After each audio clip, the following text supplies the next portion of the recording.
पंढरीचे भूत मोठे आल्या गेल्या झडपी वाटे बहु खेचरीचे रान जाता वेडे होय मन तेथे जाऊ नका कोणी गेले नाही आले परतोनी पंढरीचे भूत मोठे आल्या गेल्या झडपी वाटे तुका पंढरीशी गेला तुका पंढरीशी गेला पुन्हा जन्मा नाही आला पंढरीचे भूत मोठे आल्या गेल्या झडपी वाटे पांडुरंगा करो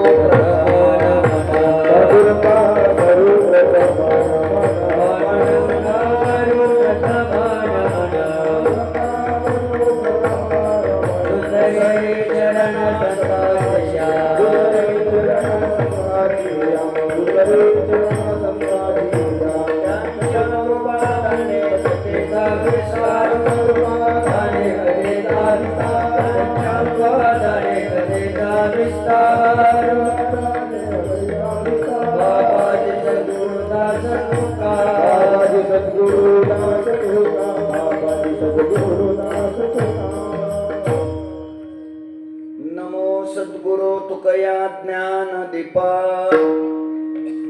नमो सद्गुरु सच्चिदानंद रूपा नमो सद्गुरु भक्त कल्याण मूर्ते नमो सद्गुरु भास्करा पूर्ण कीर्ती सेवे लागी सेवक झालो तुमच्या लागलो निज चरणा अहो स्वामी तुकया देवा यावरी न करावा अव्हेरू शरण शरण एक नाथा शरण एक नाथा शरण एक नाथा पाई माता देविया पाई माता देविया पाई माता देविया पाई माता देविया पाई माता देविया पाई माता देविया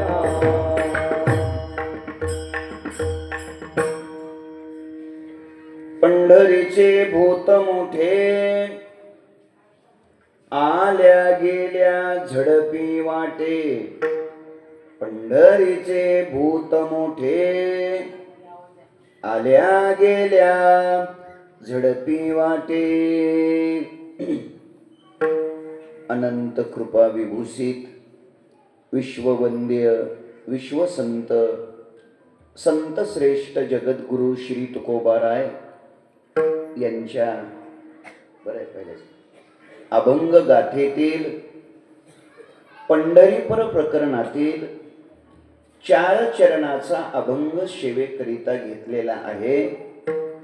या अभंगाच्या द्वारा संत श्रेष्ठ जगद्गुरु श्री तुकोबाराय आपल्या उपास्य देवतेचा अर्थात भगवान श्री पंढरीश परमात्म्याचा व्यतिरेकी परिचय करून देतात. विठ्ठल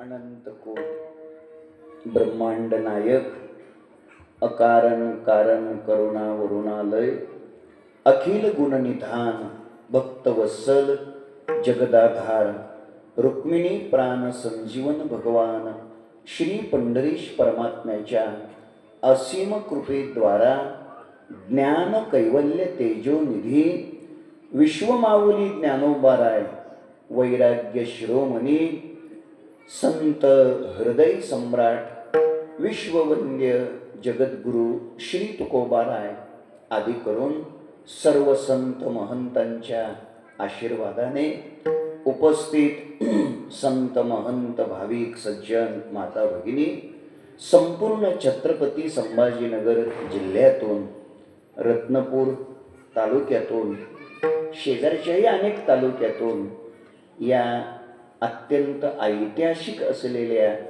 श्रद्धासंपन्न धर्मप्रधान अशा श्री क्षेत्र बाजार सावंगी, तालुका रत्नपूर, जिल्हा छत्रपती संभाजीनगर या गावामध्ये वारकरी संप्रदायातले थोर संत, संत श्रेष्ठ श्रीमंत संत, संत शांतीब्रह्म नाथ महाराज यांच्या पवित्र पंचक्रोशीमध्ये आपल्या या गावामध्ये स्वानंद सुखनिवासी गुरुनाम गुरु सद्गुरु जोग महाराज यांच्या अनुकंपेने परमपूज्य परमश्रद्धेय वैकुंठवासी हरिभक्तीपरायण अण्णासाहेब महाराज आनंदे, परमपूज्य परमश्रद्धेय वैकुंठवासी आदरणीय सुरेंद्र महाराज आनंदे यांच्या आशीर्वादाने हरिभक्तीपरायण आदरणीय बाबासाहेब महाराज आनंदे आणि हरिभक्तीपरायण आदरणीय उद्धवजी महाराज आनंदे यांच्या मार्गदर्शनाने संपूर्ण गावकऱ्यांच्या पवित्र उपस्थितीमध्ये वारकरी शिक्षण संस्थेतील अत्यंत जुन्या पिढीतलं सालस आणि गोड असलेलं व्यक्तिमत्व पूजनीय आदरणीय हरिभक्तीपरायण माऊली महाराज पैठणकर यांच्या ज्ञानेश्वरी व्यासपीठ नेतृत्वामध्ये संपन्न होत असलेला हा 46व्या क्रमांकाचा भक्ती महोत्सव, या महोत्सवातील आजच्या 4थ्या दिवसाच्या चिंतन सेवेचा सुयोग सप्ताह संयोजक समितीच्या द्वारा या गावातील सर्व ग्रामस्थ, या गावचे प्रथम नागरिक सरपंच महोदय, या गावातील सर्व तरुण, या गावातील सर्व महाराज मंडळी, गायनाचार्य, या सर्वांच्याच प्रेमातून हरिभक्तीपरायण आदरणीय श्यामसुंदर महाराज आणि उपस्थित आपण सर्व वैष्णव, आपल्या सर्वांच्या पवित्र प्रेमामुळं आजच्या या सेवेचं सौभाग्य मला लाभलेलं आहे. संकल्पित वेळेमध्ये म्हणजे राहिलेल्या 1.25 तासामध्ये आपण अभंगाचं चिंतन करण्याचा प्रयत्न करू. विठ्ठल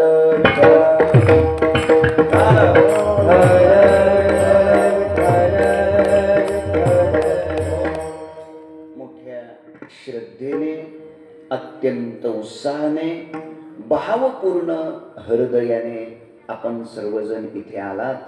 मी आपल्या सर्वांच्या चरणी मनापासून वंदन करतो. वारकरी संप्रदायातील ज्येष्ठ श्रेष्ठ असे आदरणीय मंडळी इथं उपस्थित आहेत. संगीताच्या क्षेत्रामध्ये संपूर्ण महाराष्ट्रात ज्यांचं एक आदरानं नाव घेतलं जातं असे संगीत क्षेत्रातले दर्जेदार लोक या ठिकाणी टाळ घेऊन उभे आहेत. उद्धवजी महाराज, किशोरजी महाराज, सगळे उभे राहिलेले टाळकरी, गायनाचार्य, मी आपल्या सर्वांच्या चरणी प्रणाम करतो.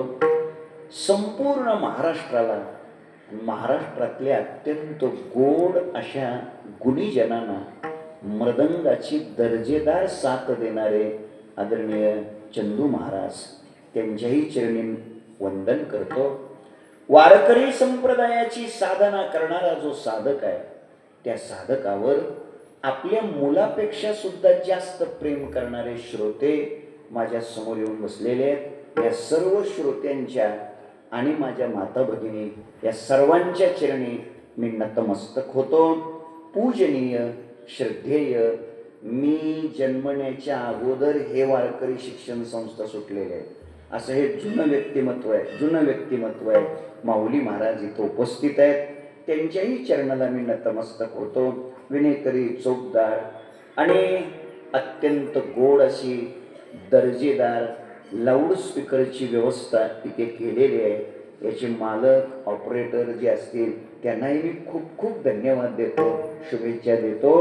आपल्या सर्वांचं हृदयापासून मी अभिनंदन करतो. आणि 7 ते 9 अशी आपली कीर्तनाची वेळ आहे.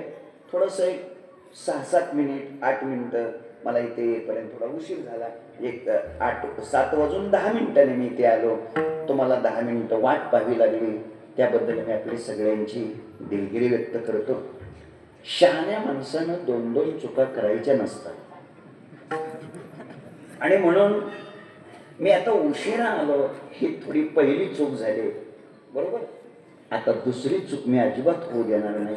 तुम्ही आता वाट पाहत होते, कधी येतील कधी येतील कधी येतील.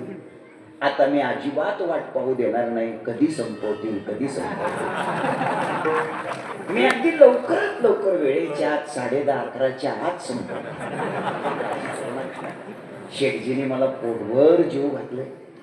मी सोयीचं केलेलं आहे किशोर महाराज, सोयीचं केलं. त्यामुळे मला आता ताण नाही, प्रवास रात्रभर करायचा. पण तुम्ही जितक्या वेळ ऐका तितक्या वेळ जरूर करेन, त्यात काही वाद नाही. आपल्या सर्वांच्या चरणी मी वंदन करतो आणि विशेष करून मला आज या गोष्टीचा मनापासून आनंद आहे. 4-5 वर्षापूर्वी मी या गावामध्ये आलो होतो, तेव्हा आमचेच होतो, बाकी कोणी नव्हतं. कुठंतरी एका गल्लीत कीर्तन केलं तर कुठंतरी असं काहीतरी, तुम्हाला माहिती आहे. असं माझ्या त्या आठवणीत बी राहिलं नाही. पण मला आज आनंद या गोष्टीचा वाटतोय.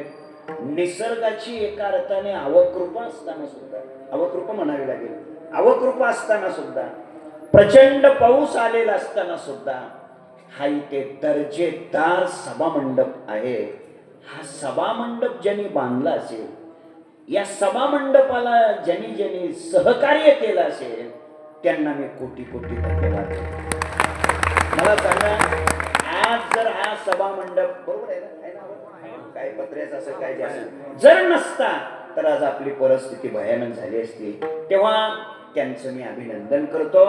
आणि विशेष करून आजच्या कीर्तनात मला सर्वात महत्वाचा जर आनंद होत असेल तर मी इकडं पाहू द्या, इकडं पाहू द्या, इकडं पाहू द्या, वारकरी संप्रदायाचं कीर्तन ऐकायला एवढ्या प्रचंड संख्येने तरुण आलेले आहेत.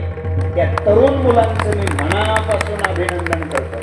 म्हणजे तुमचं तर अभिनंदन करतो, काही प्रश्नच नाही, पण तुम्ही आलात हे विशेष नाही, नाहीतर आता पर्याय काय. पण तरुण मुलं कीर्तनाला आली, त्या सगळ्या तरुणांचं मी अभिनंदन करतो. आणि 9 ते 11चं कीर्तन 7 ते 9 वर ठेवलं आणि नंतर अन्नदान सुरू केलं. हे ज्यांच्या संकल्पनेतून आलं त्यांना सुद्धा मी कोटी कोटी धन्यवाद देतो.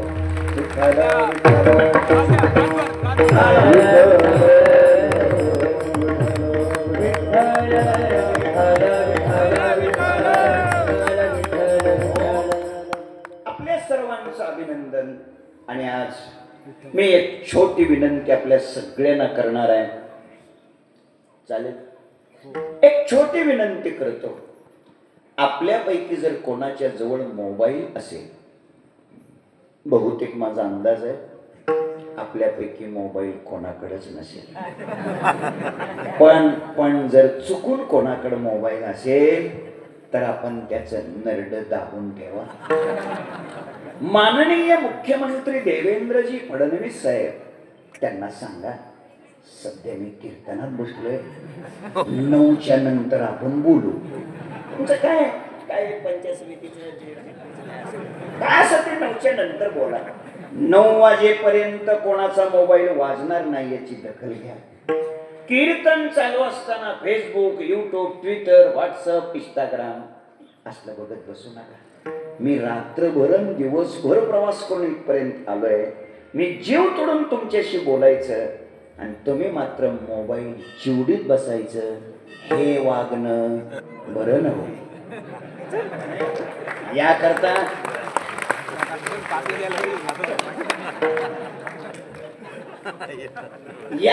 माझी आपणास विनंती आहे, आता त्याला दाबून ठेवा, चांगलं लक्ष द्या.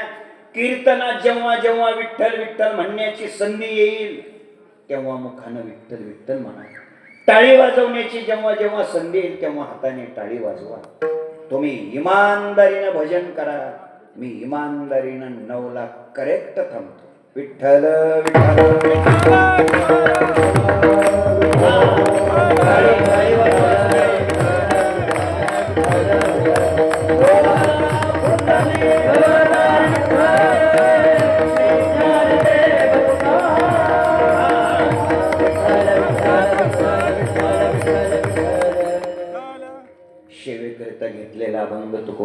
महाराजांचा आहे, पंढरीपर प्रकरणातला अभंग आहे. आणि या अभंगातून तुकोबाराय आपल्या उपास्य देवतेचा व्यतिरेकी परिचय करून देतात. लक्ष द्या, परमार्थ करत असताना परमार्थामध्ये देवाचा परिचय होणं अत्यंत महत्वाचं आहे. थोडं सोपं करतो वाक्य. मानवी जीवनात, मनुष्याच्या जीवनात माणसाचा एखाद्या व्यक्तीशी परिचय झाला पाहिजे का त्या व्यक्तीची भेट झाली पाहिजे. तुम्ही जागे, एखाद्या व्यक्तीची आणि आपली जीवनात भेट होणं महत्वाचं आहे का त्या व्यक्तीचा आणि आपला परिचय होणं महत्वाचं आहे? काय महत्वाचं आहे? भेट, परिचय. कोणीतरी परिचय म्हटलंय, कोणीतरी भेट म्हटलंय. त्यांना माहित आहे दोन्हीतले एक उत्तर आहेच की. लक्ष द्या, चांगलं आहे का? आपल्या जीवनात आपल्याला मुख्यमंत्री महोदयाची भेट झाली पाहिजे का ओळख झाली पाहिजे? तुम्ही जागे, ओळख झाली पाहिजे. भेट नाही झाली तरी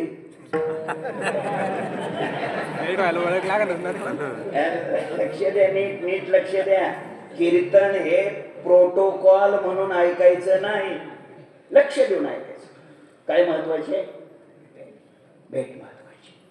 तुम्ही व्यासपीठावर बसले, त्याच व्यासपीठावर महाराष्ट्राचे मुख्यमंत्री आले आणि त्यांची आणि तुमची काय झाली? भेट झाली. आणि ते तुम्हाला पहिल्यांदा बोलले. काय बोलले? व्यासपीठावरून खाली उतरा म्हटले. लक्ष चांगलं द्या. तुमची त्यांची भेट नाही झाली का? झाली. पण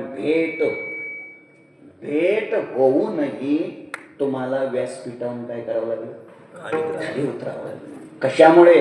थोडं कमी करा. कशामुळे खाली उतरावं लागलं? ओळख नसल्यामुळे. बरोबर. म्हणजे भेटीपेक्षा ओळख महत्वाची. बरोबर, पक्क ना? आता ठीक आहे.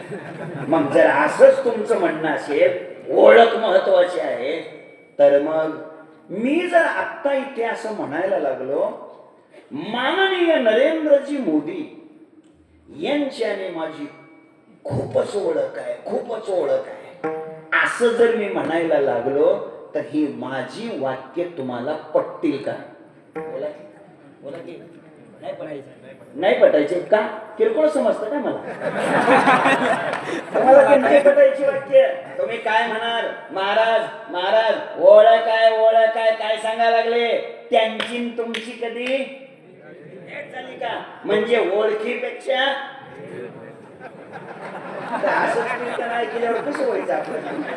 गंगादास जमुनादास. चांगलं लक्ष द्या. अर्थात भेट महत्वाची आहे का ओळख महत्वाची आहे? थोडं सिद्धांताचं बोलतो जरा. परमार्थ करत असताना देवाची भेट महत्वाची आहे की ओळख महत्वाची? सांगतो, सिद्धांताचं महत्वाचं वाक्य सांगतो. परमार्थामध्ये देवाची ओळख महत्वाची आहे. हे कसं सांगतो? भेट झालेली असेल पण जर देवाची ओळखच नसेल तर भेट होऊनही उपयोग होत नाही. उदाहरण देतो.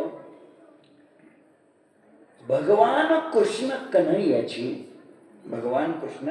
कन्हैयाची आणि दुर्योधनाची कमीत कमी 100-200 वेळा तरी बोला ना भेट झाली असेल. काय उपयोग झाला? उपयोग नाही झाला. जेव्हा भगवान कृष्ण कन्हैया झोपले होते, अर्जुनराव आले आणि देवाच्या पायाजवळ बसले. दुर्योधन येतो आणि देवाच्या डोक्याजवळ येऊन बसतो. बहुतेक डोकं नसल्यानंतर कुठं बसावं हे कळत नाही. संतापाशी बहु असावी मर्यादा. ऐका, ये जाऊ ये. लक्ष द्या, लक्ष द्या, लक्ष द्या. भगवान कृष्ण कन्हैया झोपेतून उठले. मग उठल्या उठल्या माणसाला कुठला माणूस दिसेल? पायाजवळचा. अर्जुनराव दिसले. जय हरी. अर्जुना कधी आलाच रे? असं म्हटलं की हे मागून ओरडलं, अय देवा मी अगोदर आलोय. बर बाबा म्हटले, दुर्जनम प्रथमम वंदे. ठीक आहे म्हणे. काय म्हणणं आहे तुझं? काही नाही. भारतीय महायुद्धामध्ये आम्ही तुला मदत मागायला आलोय. बोल तुझ्या जवळ काय आहे? आणि मग कृष्ण कन्हैयानं सांगितलं, एका बाजूला माझी 56 कोटी यादवी सेना आहे आणि एका बाजूला मी एकटा आहे. 56 कोटी यादवी सेना शस्त्रास्त्रानं सज्ज असेल, ब्रह्मोस वगैरे. मी मात्र हातात शस्त्र धरणार नाही. कळलं नाही का ब्रह्मोस? 56 कोटी यादवी सेना निकराचं युद्ध करेल, पण मी युद्ध करणार नाही. गरजच पडली तर युक्तीच्या 4 गोष्टी सांगेन. बोल दुर्योधना तुला काय पाहिजे? आता तुम्ही एकदम जागेत चांगलं लक्ष देताय. दुर्योधनाने काय मागितलं? सैन्य मागितलं, सेना मागितली. देवाला मागितलं नाही. का मागितलं नाही देवाला? तो म्हणाला, मनातल्या मनात म्हणाला, याला घेऊन काय करायचं? एक तर हा युद्ध करणार नाही, हातात शस्त्र धरणार नाही, आणि हा म्हणतो की मी गरजच पडली तर युक्तीच्या 4 गोष्टी सांगेन. आणि काय येतं म्हणे याला? यानं आतापर्यंत गुरं राखली आणि चोऱ्या केल्या. तुम्ही जागेत राहत ना? कृष्णाकडे पाहताना दुर्योधन कोणत्या नजरेनं पाहतोय? गुरं राखली, दुर्योधनाने कृष्णाला घेतलं नाही, सैन्य घेतलं, आणि मग राहिलेला कृष्ण अर्जुनाने घेतला. लक्ष द्या, दुर्योधनानं सैन्य, अर्जुनरावाने कृष्ण कन्हैया. आता मला उत्तर द्या, विजय कोणाचा झाला? अर्जुनाचा, पांडवाचा. पराजय कोणाचा झाला? दुर्योधनाचा. वाटोळ कोणाचं झालं? वाटोळ दुर्योधनाचं. सत्यानाश कोणाचा झाला? घरादारावरून नांगर कोणाच्या फिरला? उत्तर चुकलेले आहेत. उत्तर आहे का? वाटोळ कोणाचं झालं? सत्यानाश कोणाचा झाला? एका वाक्यात सांगतो, देव भेटूनही देवाला न ओळखणाराच्या.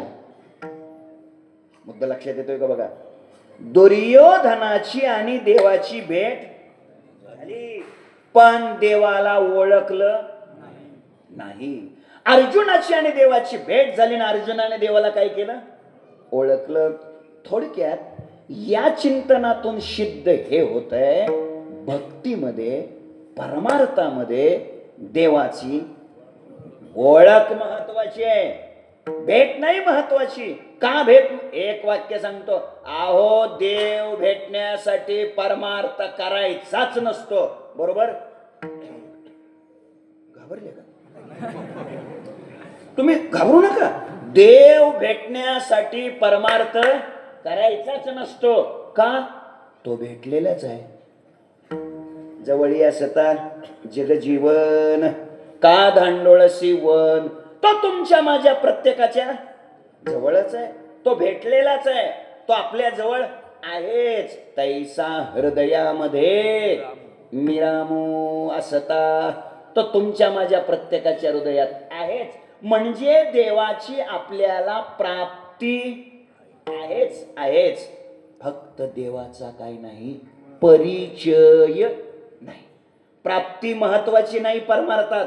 काय महत्वाचं आहे? परिचय. सोप्या शब्दात भेट महत्वाची नाही, ओळख महत्वाची. या मंडपात कशासाठी यायचंय? देव भेटावं म्हणून यायचंय का? नाही. का? तर तुमच्या प्रत्येकाच्या हृदयात देव आहेच. मग इथं कशासाठी यायचंय? त्याची आपल्याला ओळख झाली पाहिजे, त्याचा आपल्याला परिचय झाला पाहिजे. यथार्थ स्वरूपानं देवाची काय झाली पाहिजे? जीवनात ओळख झाली पाहिजे. लक्ष द्या, जीवनामध्ये देवाचा परिचय अत्यंत महत्वाचा आहे. त्या परिचयाचे 2-3 प्रकार आहेत. परिचयाचा पहिला प्रकार आहे कार्यावरून होणारा परिचय. परिचयाचा दुसरा प्रकार आहे कारणाहून होणारा परिचय. आणि परिचयाचा तिसरा प्रकार आहे त्याच्याहून स्वतःहून होणारा परिचय. लक्षात घ्या. लोक म्हणतात ते आहेत ना बसलेले त्यांचे वडील आमदार आहेत. परिचय कोणाचा? यांचा. पण कोणावरून? वडिलावरून. याला म्हणायचं कारण अवच्छेदकाने होणारा परिचय. लोक म्हणतात ते आहेत ना बसलेले त्यांचा मुलगा आमदार आहे. परिचय कोणाचा? यांचा. पण कोणावरून? मुलावरून. याला म्हणायचं कार्य अवच्छेदकाने होणारा परिचय. 2 प्रकार झाले. आणि तिसरा प्रकार लोक सांगतात ते आहेत ना खांबाला टेकून बसलेले. काय सारखं काय माहिती? तुम्ही आता तिकडे जरा लक्ष द्या. ऐका. चौकदार कुठे? आता येणार नाही. लक्ष द्या. परिचय किती सांगितले मी आता अगोदर? 2. वडिलावरून होणारा परिचय कारणावच्छेदकाचा, मुलावरून होणारा परिचय कार्यावच्छेदकाचा. आणि लोक तिसरा परिचय करून देतात ते आहेत का खांबाला टेकून बसलेले तेच आमदार आहेत. परिचय कोणाचा? त्यांचाच. आणि कोणावरून? खांबावरून. एक खरं सांगा गड्यानो, खांबावरून कुठं परिचय होतो का? ऐका लक्ष द्या. घाबरू नका. शेठजी नाराज होऊ नका. 1001% उत्तर तुमचं बरोबर आहे. होतो. खांबावरून सुद्धा परिचय होतो. खांब सुद्धा परिचय करून देतो. फक्त त्या खांबाला ज्ञानोबारायाची पाठ लागलेली पाहिजे. खांब सुद्धा परिचय करून देतो. काय या महाराष्ट्राचं वैभव आहे हो.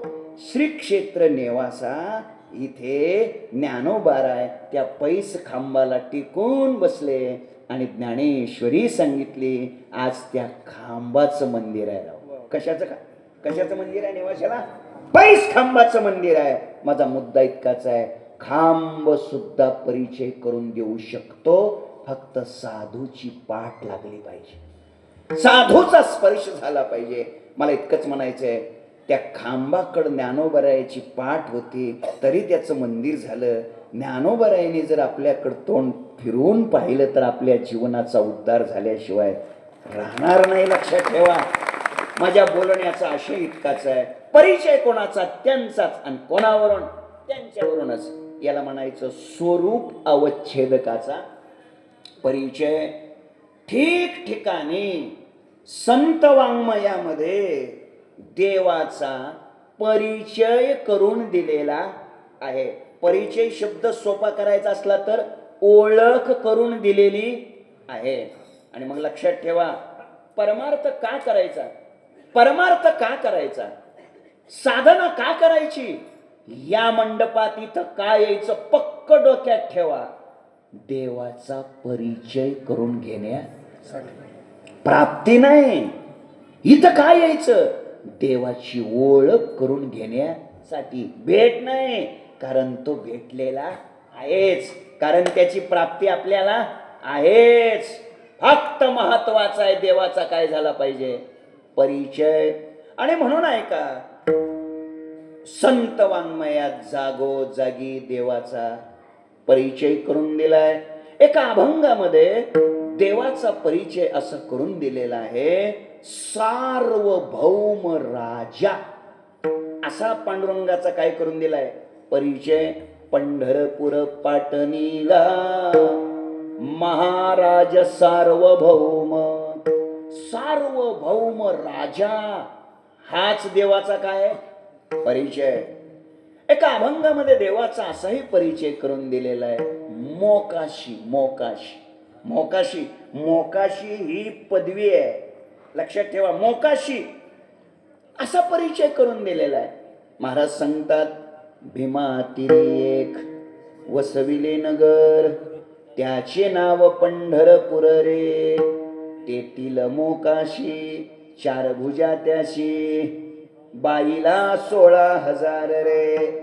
तेथील मोकाशी म्हणजे गावचा कारभार जुन्या काळात ज्यांच्या हातात असायचा त्यांना काय म्हटलं जायचं? मोकाशी. मग पंढरपूरचा पांडुरंग हा पंढरपूरचा कोण आहे? मोकाशी. म्हणजे मोकाशी हा देवाचा परिचय. सार्वभौम राजा हा देवाचा परिचय. पुष्कळ आहे. एका अभंगामध्ये असाही परिचय करून दिलाय तुकोबारायाने.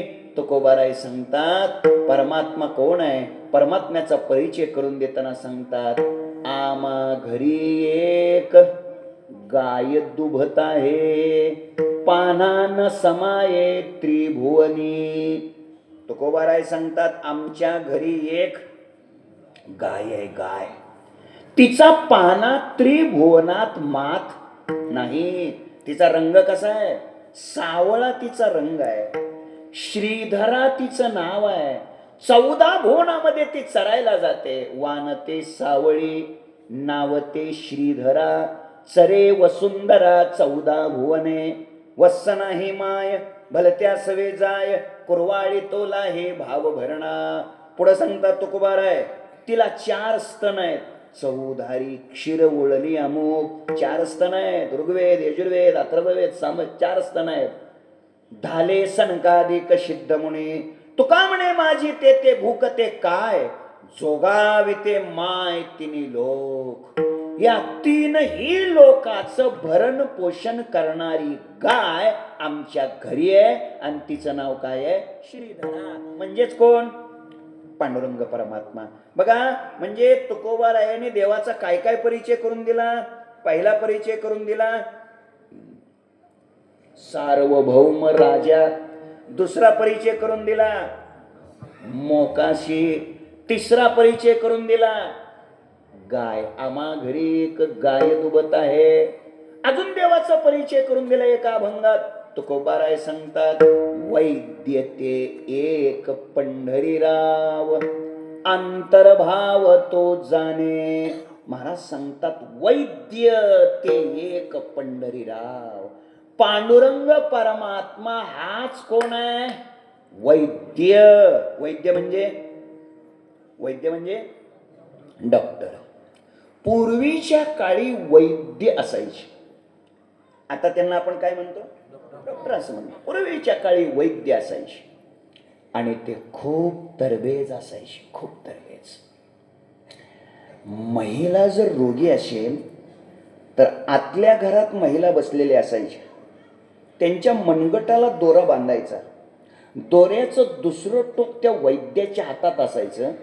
तो बैठकीत बसलेला असायचा आणि दोऱ्याच्या टोकाला पकडून तापीचं प्रमाण काय, खोकल्याचं प्रमाण काय हे तो ओळखायचा, औषध द्यायचा आणि रोग व्यवस्थित बरा व्हायचा. आता किती प्रगती झाली, आता किती विकास झाला, किती डेव्हलपमेंट झाली. आता जर तुम्ही एखाद्या डॉक्टरकडे गेलात तर ते तुम्हाला म्हणतात चला आपल्या खोलीत. नंतर ते तुम्हाला म्हणतात पाय पसरा. नंतर ते तुम्हाला म्हणतात काढा जीभ बाहेर. काढली जीभ बाहेर. नंतर म्हणतात घ्या श्वास. घेतला श्वास. पुन्हा म्हणतात सोडा श्वास. सोडला श्वास. मेहरबानी जीव सोडा म्हणे. हे सगळं झाल्यानंतर मग घाला कपडे घातले, या बाहेर आले, बसा खुर्चीवर बसले आणि पुन्हा विचारतात काय होतं. आणि मग आतमध्ये नेऊन काय करेल? फार कठीण आहे, फार कठीण. मग ते 2-3 दिवसाच्या गोळ्या वगैरे दिल्या जातात. एवढे घेऊन बघा, झालं ठीक नाही तर पुन्हा या, लक्ष नीट द्या. किती प्रगती झाली महाराज. आता स्वतंत्र या कांड्यातलं ज्या डॉक्टरला कळतं त्या डॉक्टरला या कांड्यातलं कळत नाही. याचा स्पेशालिस्ट वेगळा आहे. एक बोलू का तुम्हाला? सहजासहजी रोगी तपासला जात नाही. तुम्ही एखाद्या डॉक्टरकडे गेलात की ते तुम्हाला चिठ्ठी देतात, जोशीकडे जा, आणि रक्त तपासून घ्या. मग जोशीकडे जायचं, 1000 रुपये फी द्यायची आणि रक्त तपासून घ्यायचं. नंतर जोशी चिठ्ठी देतात, कुलकर्णीकडे जा, लघवी तपासून घ्या. मग कुलकर्णीकडे जायचं, 2000 फी द्यायची, लघवी तपासून घ्यायची. नंतर कुलकर्णी चिठ्ठी देतात, सहस्रबुद्धेकडे जा आणि फोटो काढून घ्या. मग 5000 द्यायचे, फोटो काढून घ्या. सहस्रबुद्धे चिठ्ठी देतात, सहस्रबुद्धे चिठ्ठी देतात, देशपांडेकडे जा आणि स्कॅन करून घ्या. नंतर मग 7000 द्यायचे, स्कॅन करून घ्यायचा. आणि काही नाही, एवढं करत करत करत करत पेशंट पुन्हा फिरून पहिल्या डॉक्टरकडे येतच नाही. नाही कळलं तुम्हाला? हे करत करतच तो वैकुंठाला जातो. मला वाटतं 4 वर्षाच्या अभ्यासक्रमात बहुतेक हाच अभ्यासक्रम असतो का काय, आलेला पेशंट सगळ्यांनी मिळून वाटून कसा खायचा. मी अधिक प्रकाश टाकत नाही या विषयावर, पण कोरोनात काय काय घडलंय हे सगळ्यांनाच माहित आहे. अधिक विस्तार करत नाही. फार कठीण झालं. मी परवाच प्रवासामध्ये सरपंच एक पाटी बघितली, एक डॉक्टरची पाटी असते ना लावलेली, एक पाटी बघितली. त्याच्यावर लिहिलेलं होतं, डॉक्टर स्वार्थ तज्ञ. नाही लक्षात आलं? स्वार्थ तज्ञ. आणि पुढं आडनाव होतं प्राण हरे. आणि त्याच्या खाली टीप दिलेली होती, टीप असते ना खाली, टीप दिलेली होती, वरी जाण्याचा मार्ग.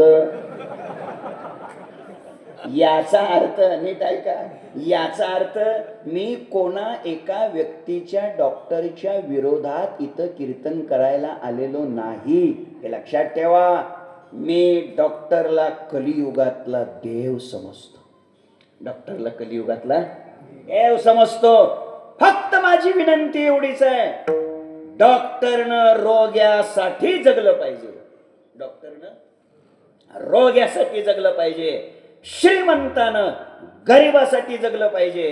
साधूनं धर्मासाठी जगलं पाहिजे आणि राजानं देशासाठी जगलं पाहिजे. हे लक्षात. बस एवढा बदल करायचा आहे. हेतू बोलण्याचा इतकाच आहे. तुकोबाराय देवाचा परिचय करून देताना, वैद्य ते एक पंढरीराव, अंतर्भाव तो जाणे त्याला अंतरंग कळतं. रोगाईशा द्याव्यावल्ली जाणे झाली बाधा ते. जसा रोग तसा औषध हा परमात्मा देतो.